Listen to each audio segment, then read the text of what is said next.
SpectreVision Radio.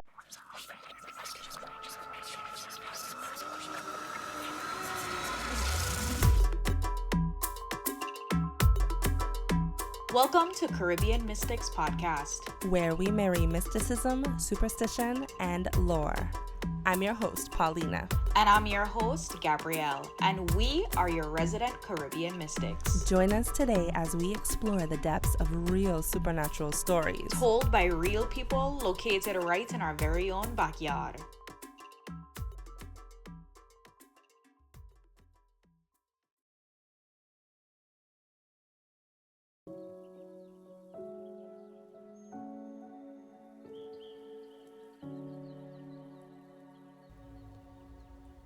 Hello, I'm Hadiya Soar. I'm a philosopher and spiritual advisor based in St. John, U.S. Virgin Islands. I was born on the island of St. Thomas, but like many St. Johnians, I'm still a St. Johnian, born and bred.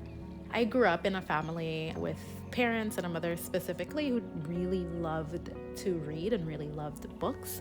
And so a part of my childhood experience that I just really adored was, the moment in the night where you all curl up in a bed together and your mother reads you a story. And so having that deep appreciation for narrative, for being in the library, and just understanding character development, plot development really shaped my relationship with storytelling. And also I was just one of those children who grew up always having these mystical experiences. And so for me, the spirit world wasn't just hypothetical, it wasn't just theory, it wasn't just something that popped up in a fairy tale or a book, but in some ways a lot of the spirits of the community, of the landscape, and of the environment just felt as real as people in some way. And so while, some kids might talk about having imaginary friends as a child, I think it just wasn't out of the norm for me to sometimes see somebody's, spirit body lag outside of their physical body. It was also just normal to be able to look at a person and get a sense that they might experience a tragedy in the near future. There were, of course, visits from ancestors and angels and elementals and, having a very rich landscape, being able to see what we now would call auras or just bright colors around people or plants. To some extent, I really just thought that this is how everybody saw the world. And it took me a really long time and a lot of awkward conversations to recognize that was not necessarily everybody's experience of reality, but it was mine. I would say that I was always into spirituality in a way. I grew up in the church. I grew up in Afro-Caribbean churches. We bounced around a little bit because I think I had parents who just asked really beautiful and insightful and critical questions about power and about theology. And so because they were always questioning church and the power dynamics in it, we didn't necessarily stay in one specific church, but we would try to find the church that felt in alignment with our integrity and our values. And so we went to Lutheran, we went Moravian, we went Methodist, we tried Baptist. We really went to a lot of different churches. But, growing up in Black churches to me was just a really mystical, magical experience as a child. You grow up, people are speaking in tongues, they're catching the Holy Ghost. There are conversations and experiences about possession. People in some ways use the Psalms in ways that you find to be really magical. Fasting and the Daniel fast in particular was just something that people also did. There were also just a lot of conversations and even sermons in church about people being prophetic or having prophetic gifts.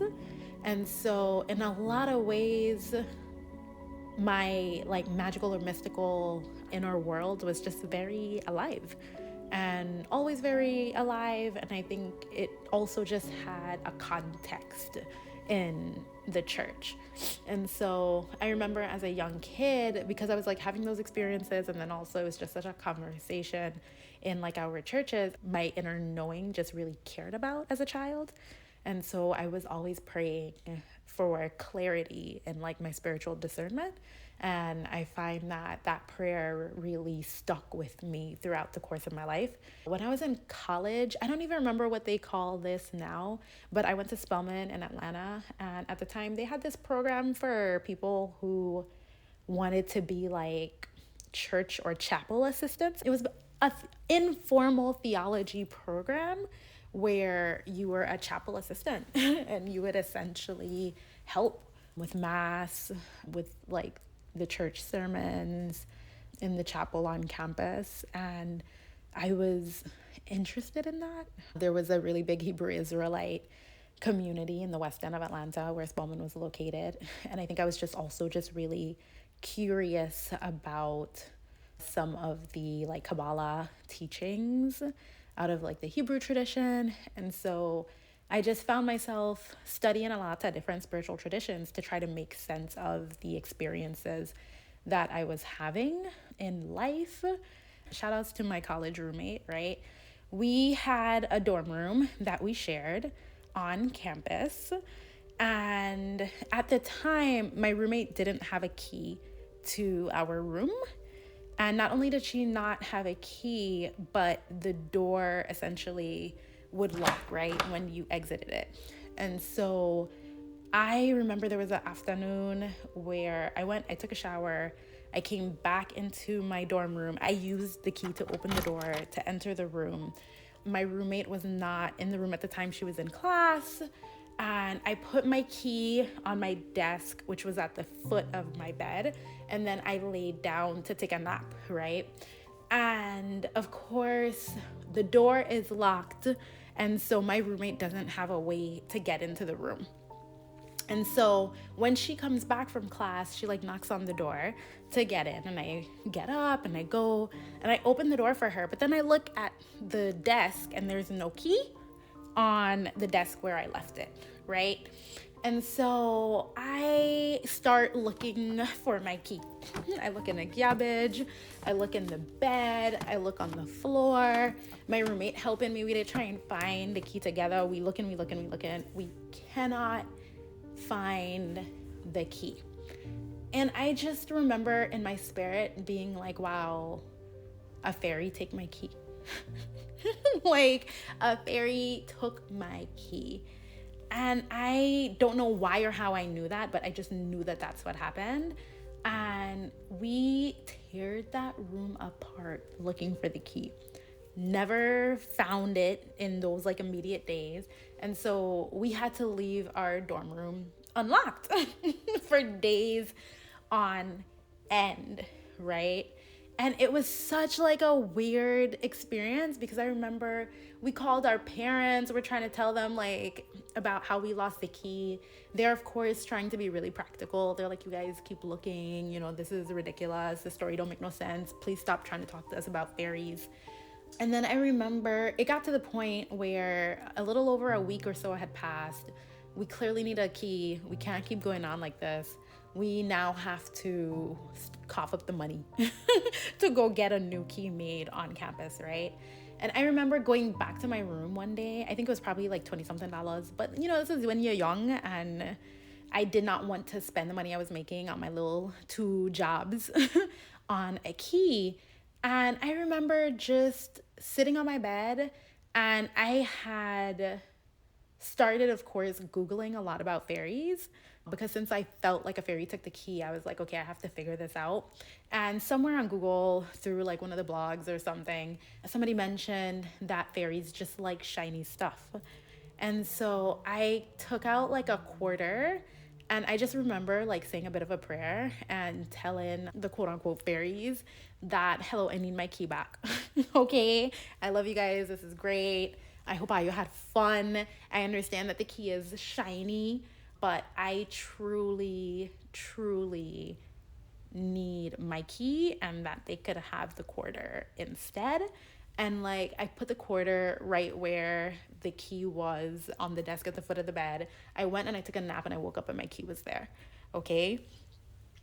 And I just felt like it was such a wild story. Like my roommate eventually, like she wasn't in class at that, she was also in class at that time, right? So when she comes back to the room, I'm like, I got the key back. And she's like, how did you get the key back? And I'm just like, okay, look, I gave the fairies like a quarter instead. Quarter's gone, keys back, da da da da da da da. And you know, we told a lot of people that story. Nobody believed us. And they thought we were crazy.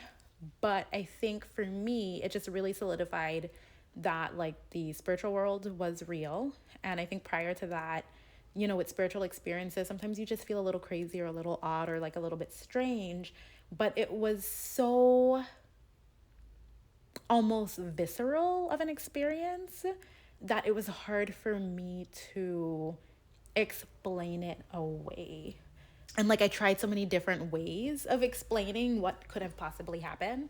But at the end of the day, the one thing that I knew for certain was that I was in a room by myself. The door was locked. My roommate did not have a key, so it's not to say that she had access to the room and could have been pranking me. Nobody else, to my knowledge, aside from maybe the janitorial staff, would have had a key to the room. But also, none of them would have been even privy to the timing of these conversations or these like negotiations with spirit even to get the key back. And so having that experience, I think, really started to shift some of my thinking away from here are all these really strange things that are happening to me and maybe I'm a little bit off or I'm not understanding reality in a normal way, to feeling like, oh, okay, cool, these are actually real experiences and they're really visceral. Something else that I always found really interesting is that even though I didn't consciously know anything about orishas or Ifa, the spiritual practice that we see in West Africa and in the diaspora, specifically in the Caribbean and in the US and other places, I found that there was like an intuitive closeness to that spiritual tradition. And what I mean by that is that, you know, as a kid, I would collect these paintings of Oshun, but I didn't know at the time that it was Oshun.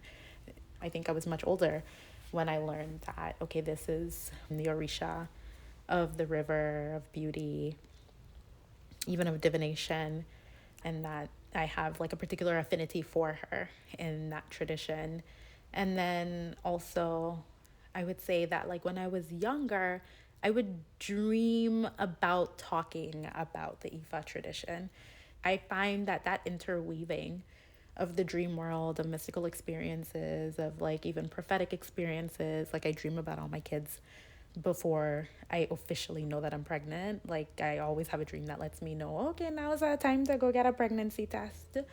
So when I had my first child, I had my son, the first half of my pregnancy I spent in Rhode Island on the east coast of the US where I was going to grad school. But towards the second half of that pregnancy, I came back home, and so I was in St. John, Virgin Islands. And I, you know, originally I had these really beautiful, grand ideas for a home birth that didn't necessarily pan out for me. And so I ended up taking an ambulance ferry over to St. Thomas, and I was in the hospital. And I was there for quite some time. I was in labor with him for, I want to say, about like 72 hours in total. And after I gave birth to him, had experienced some, you know, complications with that pregnancy that, you know, led the doctors and nurses in the hospital to decide that I needed to stay a little bit longer than what would typically be expected. And I remember I really wanted to go home. I wanted to be home. I wanted to go back to St. John, but I was also really sick. And so it was this really interesting dance because my grandmother would bring like bush to the hospital for me to drink to like help deal with like my fever and like some of the other complications and stuff that I was experiencing. But it was not like necessarily like a permanent fix, in the sense that my fever might start to calm down, but then it would spike again. The doctor and nurses didn't really know what to do. So they were still doing that dance of trying to find other pathways for discerning like what was going on. And I remember like I wanted to go home. Like intuitively, I just really wanted to go home. I felt like that was where I needed to be. And I remember I went to sleep. I took a quote unquote, like it wasn't a nap, maybe it was the evening. I don't remember exactly like what time of day it was now. But I remember sleeping and I had this really beautiful dream that I was like on the beach and I was walking and there was like a woman coming towards me. And like though it was like a little bit windy, she had on like this really beautiful like flowing dress. It was purplish, like in a stereotypical sense even. And I remember she and I had like such a long conversation because she was like, oh, you specifically pray so much to like Jesus and like the Christian like representation or vision of God. But she was like, but it's really also like your ancestors and like us who like do so much heavy lifting to like keep you alive, keep you well, keep you healthy. And I remember not knowing a ton about who us was at the moment, right? Like I got a sense like, okay, maybe it's an Orisha from like the Ifa tradition, but the specifics weren't super clear to me. I think I was just left with this impression that my spirit was pushing me to continue to explore spiritual traditions outside of this rigid idea of like Christianity, and to be open to the idea that Christianity could live more comfortably and in tandem with the African spiritual traditions. But I remember when I woke up, you know, my dad was like, hey, I have some kind of storm coming. And so even though like the doctors previously kept advising that you not go home, they really don't want you to get stuck here. So come on, pack up, let's go. The port's closing, you know, like soonish, and we have to get to Red Hook before the port closes. And I remember going home and like I couldn't stop thinking about the dream, because like the Ifa tradition, Oya, the Orisha, is also like an Orisha of winds. And so it just felt very aligned in the sense that it was almost so on the nose for her to be like, hey, we are always out there helping and being involved and guiding. But it was also just like the wild and beautiful practicality of like the Orisha of the wind sending like a tropical storm. So like I could get to the hospital just a little bit earlier than the doctors would have wanted me to. And so like I get back to St. John and I do still have this like fever that keeps spiking and nobody really knows what exactly to do with it. And so I remember I was laying in my bed and going through that cycle of napping, breastfeeding, trying to like walk. And like I had a C-section. And so, you know, if you've had a C-section, like you kind of have to go through that process of like walking again, getting your mobility back up. And it's painful, but you know, you're trying not to be too sedentary to really facilitate the healing process. And I just felt really strongly when I was out on my little walk that I needed to hug a tree in my yard. And not just any tree, like I just felt like this particular palm tree was like, please hug me, hug me. And I was like, okay. And so like I kind of take my little steps to this tree and I give this tree this really big hug. And I do my crying because it was quite an ordeal. And then I go back to my room and I lay back down in my bed and like my incision kind of opens up a little bit and gushes out a little bit of fluid. And then I was better after that. Like my fever literally dropped. It didn't come back. I ended up calling like my OBGYN over the phone and we chatted about it briefly. And she was asking like how my vitals were doing. And, you know, we were like, actually, I seem fine. But I felt like that moment just stuck with me.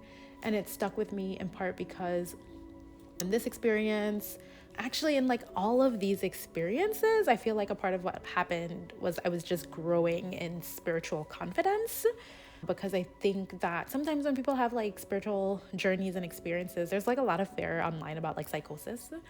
And so I think that we're often like encouraged to be like super practical and to not lend too far to delusion, to not like lose our minds, and to really be able to keep a little bit of an even keel while exploring the spiritual world and spiritual dimensions of existence. But I think because so many of those early experiences were just almost so verifiable, I felt just increasingly comfortable, but also increasingly safe in the spirit world and in communication with spiritual practices. I became an Aberisha in the Ifa tradition years after that, actually. I lost a daughter in between my two children that are still with us. And a part of that journey was just so fascinating to me because I think grief really sometimes cracks us open in a way that just makes us closer to the spiritual world. And so I found that a lot of my ancestors, a lot of my guides were just super vocal, very present, very comforting during that moment.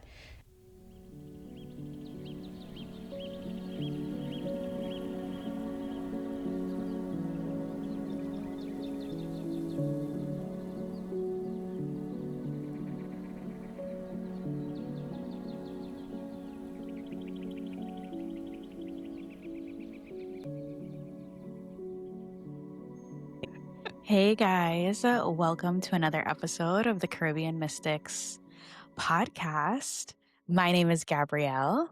And Paulina here. I am actually a little bit. So before we came on the recording, Paulina was like, all right, we're going to do our introduction and we're going to keep it short and succinct so we can drop into the story. And a voice in my head said, go to check your fan mail. Oh, And good call. I know. And so I just pulled up the fan mail and I actually find it to be so serendipitous. I don't know if you saw this one from September 18th, but someone from the United Kingdom of Great Britain and Northern Ireland, which I'm so stoked about because this episode had to do with fairies. And I'm just like, oh my gosh, okay, I see how The land I of fairies. yeah, In the I see UK. how all the stars are aligning and they were really kind. Her name is Eve Harris and she was just like, just listen to this. It's fantastic, disturbing, but fascinating. I love your podcast. Many years ago, I studied Caribbean literature at Birmingham University in the UK and fell in love with it. And then she gave us I don't want to tell you what a topic is that she was suggesting for a podcast episode, but we'll definitely be bringing that around. So Eve Harris from London, you actually were the perfect fan mail to jump off this episode with. Because we're talking about the fairies today. I did like the subject that she brought up, which is also kind of relative because we're going to go into a lot of Caribbean spirituality in this episode as well, as Hadiya mentioned. But yeah, I had never heard of that practice that she mentioned. So I looked it up too and I was like, oh, no way. Okay. Yeah, I mean, we're from the Caribbean, but we're still learning ourselves. You know, the Caribbean is very vast. The it is. diaspora is very intertwined, lots of different cultures and influence from all around the world. So I feel like we're always learning more Absolutely. and more. For sure. And you know what? I hope it's never, like people never get the impression that you and I are, are experts in the field at all. I would just like Never claim that. yeah. I just hope that that's not an impression people get. But I will say that one of the amazing highlights and gifts of doing something like this is I can't tell you guys the amount of random facts I have acquired from research and from Yeah. learning from people and storytellers and mystics. And so it's just been such a fucking journey that's so fulfilling. And I absolutely love our little podcast. Me too. And with Yeah, that, why don't we get started on this episode? for Um, sure. This one was a lot different because it wasn't like a typical story play by play on one subject. This was Hadiya's kind of like life spiritual experience. And I know that you and Hadiya are pretty dare I say close friends, Yeah. acquaintances. Yes. And I just noticed like how eloquent she speaks and it reminds me of the way you speak. Very articulate and a great storyteller as well. And Hadiya, thank you for coming on and sharing that. And the first thing she talks about is like her childhood and how mystical and magical it was, which is so amazing because I think like we all kind of want that. Or as children, imagination runs rampant and having a magical childhood is kind of like hand in hand, but hers goes a little bit further, which is super cool. I'm so fucking jealous. I want to see my spirit guides at that young age. Yeah. You know, one of the things that I found really striking about Hadia's story is that I feel like so often media that has to do with like the Caribbean, I feel like sometimes infantilizes our population and doesn't truly um draw out the fact that like people in the Caribbean region are very, very invested in their education. And even when she started talking about how her parents, specifically her mother at a young age, curated a childhood that was so information oriented Mhm. and was so deeply hinged on like exploration, I just felt like she really gave life to the facets of Caribbean life that you don't often hear about. Even when you talk to people like Angelica, Angelica always talks about how she would go to school and then she'd come home and her mother would have her studying art history as a young child. And these are the stories that you don't often hear from the Caribbean, but there is a huge emphasis placed on education. And even when you have people coming from other Caribbean islands that are not a part of the American system, their education is top notch education. They put forward some of the greatest scholars because education is such a focal point of Caribbean communities. And with that being said, part of the reason why um, I think the education portion is really important in the coinciding of what she was talking about, where her family explored a bunch of different, like Yeah, religious practices. Like there was always a I thought open that was really invitation, cool. Mhm. yeah, to question, and there was a nudge toward like curiosity that actually allowed Hadiya to do her own exploration among her family, but then her own internal exploration and not be afraid of exploring. Which I will say is something that you don't always get from Caribbean I backgrounds. was gonna say, I'm like, that is not a very common case. Like, I Yeah. feel like a lot of like Caribbean people, when they find their spiritual path or like are forced into Yeah. religion at a young age and be like, no, this is the church you're going to, this is the path you're taking. And that's it. But I thought it was really cool how unique her family was too, exploring different pathways. They tried all the different churches. And though like I grew up knowing that these churches were on island, it's still like surprised me how like many different types of churches. I Oh, mean, yeah, it does. I also like didn't grow up with religion. Like you guys know like Yeah. my family background is also unique. We're like spiritual hippie. So I'm kind of ignorant to the organized religion and how it works.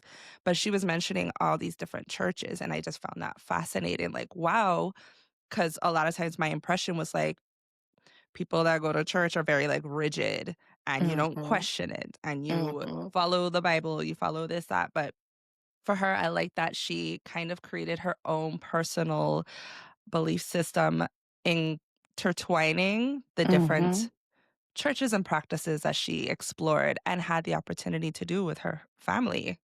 Yeah, one of the things too that I think I really want people to know is like Hadiya in person as an adult is somebody when she talks about spirituality. So she's a medium. She's a psychic. She does reading. She reads tarot. She reads cowrie shells. Like Hadiya is the real deal, you know? And something that I always find really striking is when Hadiya talks about religion, she really talks about it in such a beautiful weaving of words in a way where I personally, feel jaded by religion often, or I get frustrated by it because it feels so constricting. But she has a beautiful gift of being able to pull all the beautiful parts of religion forward and to really admire it. Even, like she was talking about Catholicism recently, and she was talking about how beautiful the ritual aspect of Catholicism is. And as somebody who grew up in a Catholic church, it's not something that you often appreciate enough about it. But when she said it, I was like, actually, yeah, there's so much ritual and ceremony in Catholicism, Hmm. and so much deeply pagan practices Yeah. that, it is incredible. So I really that's one of the reasons why after recording Hadia's story, I really wanted this story to air because it's not a traditional haunting story, but it's a story that reframes Caribbeanness and Caribbean spirituality and religion. Yeah, I agree. I really like how she tied that into as well because I look at like some religious practices and I'm like, that looks a lot like witchcraft. You have an altar, and you're doing rituals, candles, and Yeah. prayers, and I just think it's kind of like you said, it's like a beautiful sight that we don't get to see, Yeah. and kind of rejoice of how similar we actually are. Yeah. Yeah. And, you know, we don't have to demonize Each any other. one path. Yeah. Yeah, Because at the core of what we're doing, you know, at the core of religion and spirituality, it's love.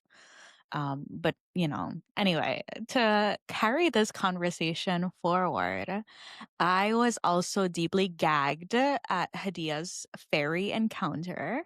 for real, Um, right? yo, from the minute she started talking about it, I was like, "Oh yeah, I am so excited because we have really not had we have not Mm-mm. had the invitation to be able to delve into like fairy lore." And so I was Mhm. like, "Oh yeah, this is it."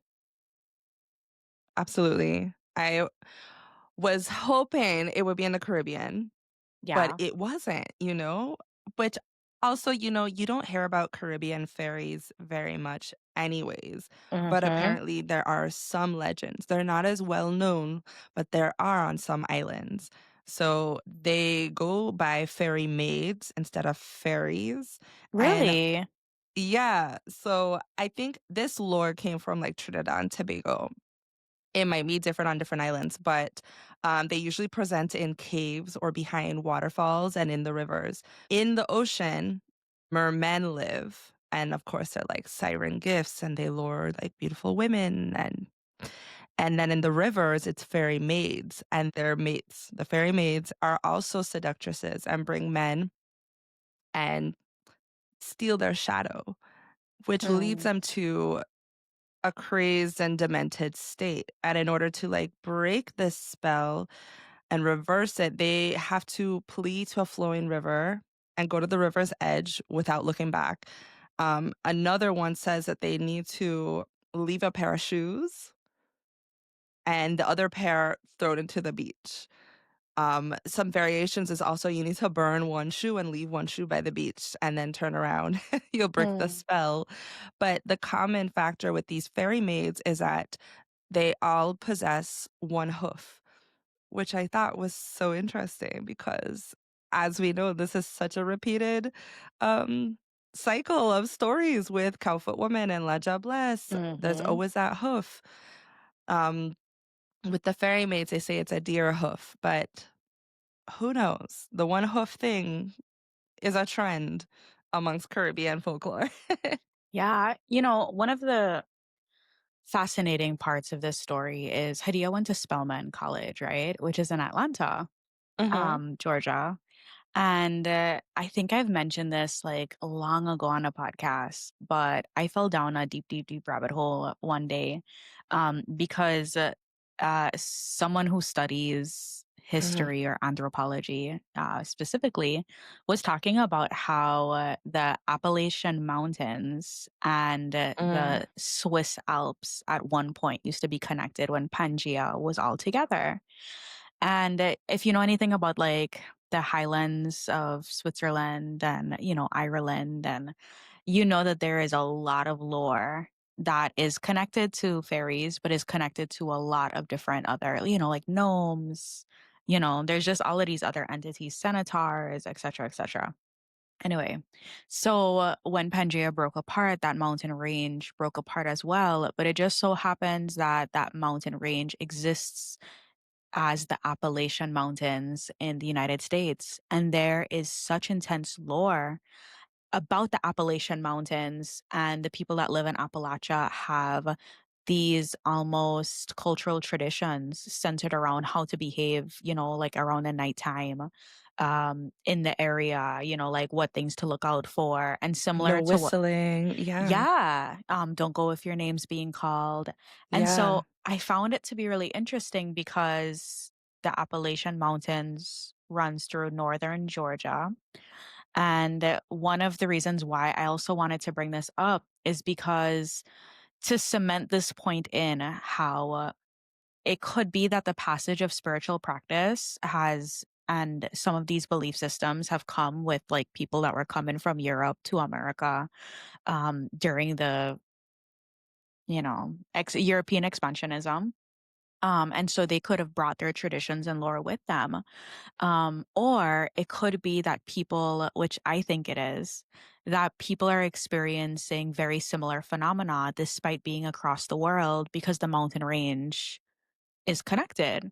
And so a really great example of this is in the Appalachians. The lore of European fairies is blended with the traditions of the indigenous people at a region. So, for instance, the Cherokee spoke about these little people who were small, elusive beings who lived in the forests, mountains, and caves, often hidden from human eyes. Sometimes they were helpers, and then sometimes they were tricksters, much like a lot of the Fae folklore you hear in Europe. When settlers heard these stories and recognized something hauntingly familiar, they started to make the connection that it wasn't there was something about the lore that reigned to be true because you had people across cultures having similar experiences in the same area. Another really great example of this phenomena is the phenomenon of mysterious lights. In Europe, people believed in fairy lights or will-o'-the-wisps, glowing orbs that lure travelers into bogs and forests. In the Appalachians, tales began to arise of witch lights and ghostly lanterns flickering in the hollows at night. So there are these connections that you really can't avoid. Um, and I also find it to be really interesting too, because part of this mountain range also went all the way down into northern Africa. And northern Africa has a huge like Islamic population. Um, and you hear the stories of the jinn. And the jinn are quite similar in terms of being tricksters or helpers. Like there's just a lot of connection here that I just think that you just can't avoid. And so when you hear stories like this, you're like, oh wow, like there is a truth here that I think connects us across cultures.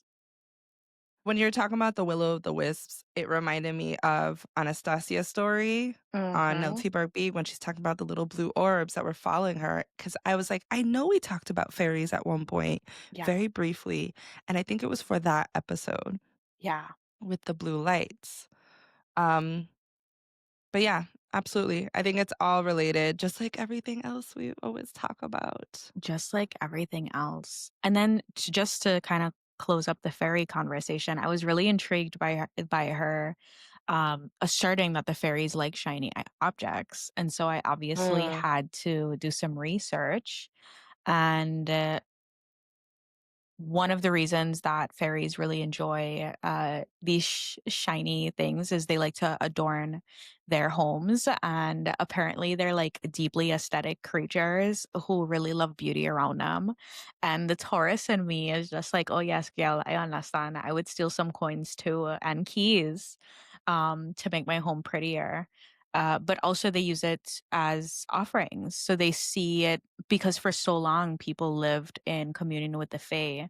And they would leave these offerings out for them to collect. And so when they see these things just kind of hanging around, instinctually, they're just like, oh, it must be for me. And they take it and they go with it. And that would also explain why Hadiya was able to trade out one thing for her key, her room key, because what they saw was what they believed to be an offering. Right? I think of, like, the tooth fairy a lot too, like, how that Yeah. originated, and that was, like, European and Viking customs, and they used to bury teeth because they thought, that it held, like, magical influence, and, then it kinda just morphed to, like, a mouse would take the teeth, and then a fairy would leave money, so maybe it's all relative. And Yeah. I growing up, I would always be like, "Oh, a fairy took this, a fairy took that." Even to this day, when Cruz is like, "I lost a toy," I'm like, "The fairies must have taken it," or the gnome, the little house elf or gnome, anytime things show up missing, I'm like, "It'll show back up again." And Yeah. usually it does. You know, one of the things that I find really interesting about a lot of this lore, right? Because you think when things go missing in the Caribbean, we'd blame it on the Jumbies, right? We see them to be these like trickster energies. And our perception of the Jumbies is actually deeply like loose. So the Jumbies could show up in different forms, in animal forms, in spirit forms, even in um no structure or forms, like they could Yeah. show up as like these strange orientations of like light or darkness or whatever, or shadows, but they don't necessarily have to be like human in nature. But in Caribbean belief systems, the Jumbi almost had a moral neutrality to it, Mhm. where sometimes the Jumbis do good and then sometimes they're out here, tricking people and getting into confusion and, creating confusion in your life. Um, and so I Gr find that to be another interesting perspective to this. Like I think as humans, we'd hang on really tightly to this notion of like morality. And we want to have a really strong line in the sand of like good and bad. And I think similar to humans, that ripples out, that moral neutrality, ripples out into the spirit world where it's just like there is no constant good or constant bad, if that makes sense. Mm-mm. And I just find that to Yeah. be really interesting. I I would just to refer back to the Jumbies, because when, growing up, I used to think Jumbi was like this one typical spirit that would like protect certain lands or like to ancient grounds, whatnot, trickster. But the more that I have dived into this and explored other Caribbean countries and versions of Jumbis, I realized that it's a pantheon Yeah. of collection of different spirits of all types. Kind of like the way like in European culture they'll say the fae. And when they Mhm. talk about the fae, it's also a pantheon of lots of mystical creatures, from fairies to sprites and elementals and elves and, you know, even wolves or whatever. Um, so I think it's just kind of interesting how it's kind of progressed like that as well. No, for sure. We're also Um, reading a lot of fantasy books lately, if you haven't yeah, noticed we that. are. Paulina has me so deep in a rabbit hole, and it's outrageous because I never used to like fantasy, and now I'm just like, oh yeah, girl, I finished a book in 2 days and I'm on to the next one. Listen, I think Gabby's perception of fantasy book is very dated, like, maybe back in, like, childhood days, like, Yeah, "La, la, la, la." I'm like, "Nah, the fantasy books nowadays." So I yeah, started her easy, you guys, and if you read fantasy novels, the gateway drug is ACOTAR, so she started with that, and she's like, "I'm hooked, I'm on the second one." I'm like, "Don't worry, I got more lined up for you when you're ready," so yeah, girl. I am hooked. So again, like the synchronicity of this story coming up now when I've been like knees deep in like fairy magic and lore, and it's just so funny. Yeah. Um, but to continue the discussion forward, I think the real like really anchored part of this story is about her being pregnant and Mm, this experience she has. You know, this story feels really special in that it feels like it's a continuous exploration of spiritual self. And so in the beginning of the story, she's talking about even up until she had the instance with the fairies, she's talking about this Christian background. She's also doing ministry work inside of her university, and then she starts having these really interesting dreams and downloads when she travels with her husband to France. And then the story culminates where she actually has a deity approach her from the Ifa tradition in a dream. And I find it to be really beautiful because this is oftentimes the way that people figure out their spirituality. This is why I think it's antithetical to like be born into a particular belief system and to not have the spaciousness to ask questions and to feel what feels in alignment. Because if people don't get the spaciousness to explore, then you are locking yourself out of all of the different twists and turns that life tends to take you through in order to get there.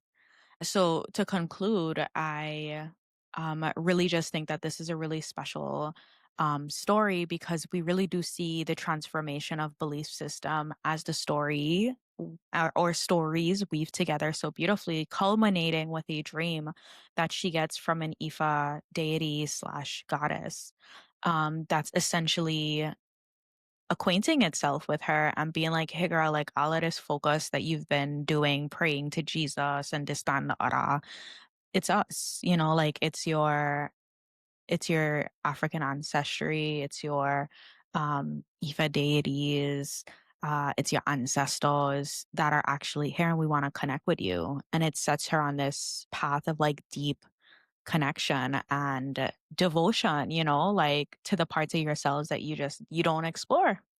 And so I just found that part of the story to be a really great anchor point for the overarching theme of spiritual exploration. I really like how she mentioned um, how she just gained spiritual confidence as well. Because when I was hearing that, I was like, wow, she really has this like spiritual confidence. And as soon as I thought that, she said that word. And I was like, okay, okay. Because I'm always doubting. I struggle with my own spiritual confidence because like she said, I'm like, I'm afraid of like psychosis. Like, am I crazy? Like, I'm just imagining this. But, I also know that part of spirituality and receiving messages or even divination from spirit is also in tandem with imagination, like letting your mind open and receiving. So I really like that she mentioned that side as well because as you guys know, like I'm always got a little skepticism, but I think sometimes part of gaining that spiritual confidence is kind of like letting go and accepting that what you're receiving is real. Like that dream is a message. It's not like you're going crazy.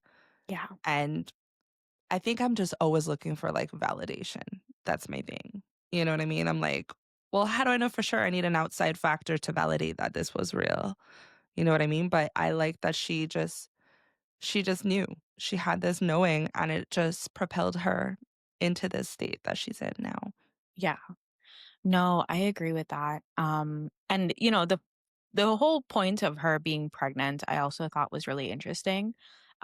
Because women who are pregnant have these really vast experiences with their spiritual growth during that time. So some women report that women who maybe dream a lot or are already deeply like connected to source and, oftentimes can divine will often say that like, hey, all of my powers shut down when I was pregnant. It was almost like there was a veil, a cloaking that happened to my ability, and it took me a long time to regain back that connection to source. Whereas other women feel like a spiritual awakening happened during pregnancy or during the birth experience, because that's also a deeply like spiritually opening, like Mhm. endeavor. And so I also find it to be really interesting that her guides and ancestors waited until she was pregnant to finally bridge the gap of connection and communication and be like, "Hey, girl, Sorry, 30. yeah." I find it really interesting that her guides and ancestors waited until she was pregnant to finally drop that last piece of like validating information and communication. Yeah, I did not. As soon as when I got pregnant and I am a dreamer, like I dream heavy. I remember all of them, several dreams, very intense dreams too, and detailed. Color, dialogue, sometimes music, like it's very realistic. As soon as I was pregnant with my first one, dead stop. Same thing with Paloma, my second child, Mm, dead stop. And what's strange is like my dreams started coming back after I had my baby and it's been almost 2 years. And after a year after having a baby, like I feel like my body starts to come back and it's not just like physically you can tell it's getting back. There's like a weird mental knowing of like I feel like I'm stabilizing again. And yeah. it's most likely also your hormones and everything because your emotions are wild.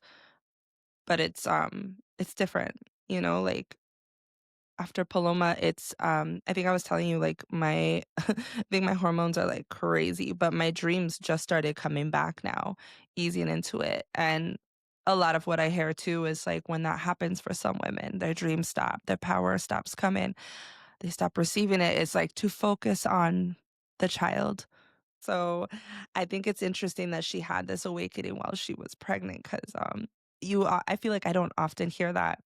But Yeah. for her, I'm glad that she had that guidance through it because it can be scary. For sure. I was going to add in some other information about spirituality and pregnancy specifically, but we actually have another episode that we have coming where a lady who is pregnant has some experiences. And so I think I'm going to save it for that, You know actually. what? We just gotta start putting trigger warnings in front because we're getting a lot of weird pregnancy stories. I And know. like, if like you're pregnant and listening to it, like the last thing you want to hear is these traumatic, crazy stories while you're pregnant. Yeah. But I'll also say, like, I feel like this story, like, when you think about the guidance she got, right? Like, taking it back to Hadiya's experience, Mhm. her dream was a cord Beautiful. of kindness and being like, hey, girl, we're Yeah. always with you. We're always in deep support of you. We need you to also lean into us and to develop that connection. And then even the guidance toward the end of the story of her to go hug the tree and Yeah. the amount of healing she experienced in that, I think like is such a beautiful kindness that she got.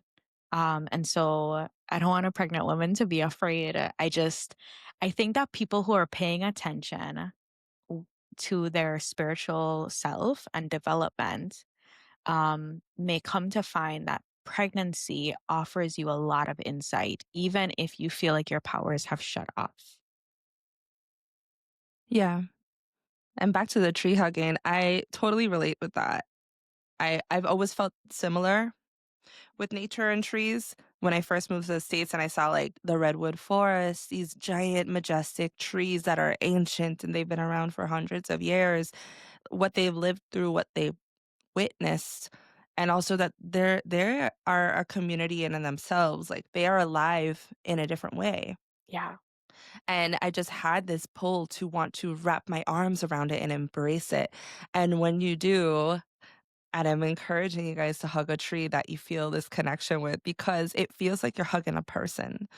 Like when you embrace and your heart is against the bark and against the tree, you can feel the energy.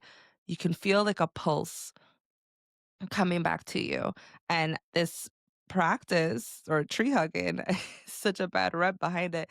It's also kind of related with forest bathing, which research backs, it shows benefits in stress reduction, improved immune function, and mood enhancement.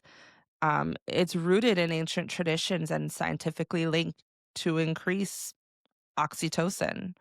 And it's just calming. So go hug a tree. It's good for you.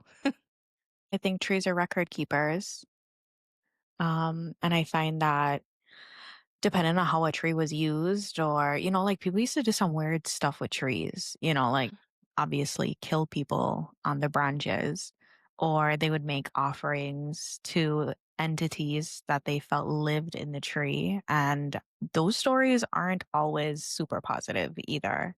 Well, in Caribbean lore, the silk cotton tree also has some demonic references. They say, like that's where like the sukunya comes from. That's where this one particular demon lives, Yeah. Basil, I think, and will conduct deals with people and jumbies surround it, We actually come have a out silk of the tree. we have a couple silk cotton tree stories come in from Angelica's father. Oh, okay. Yeah, so we're No gonna way. get deep into the trenches of the silk cotton tree in a future discussion. All right.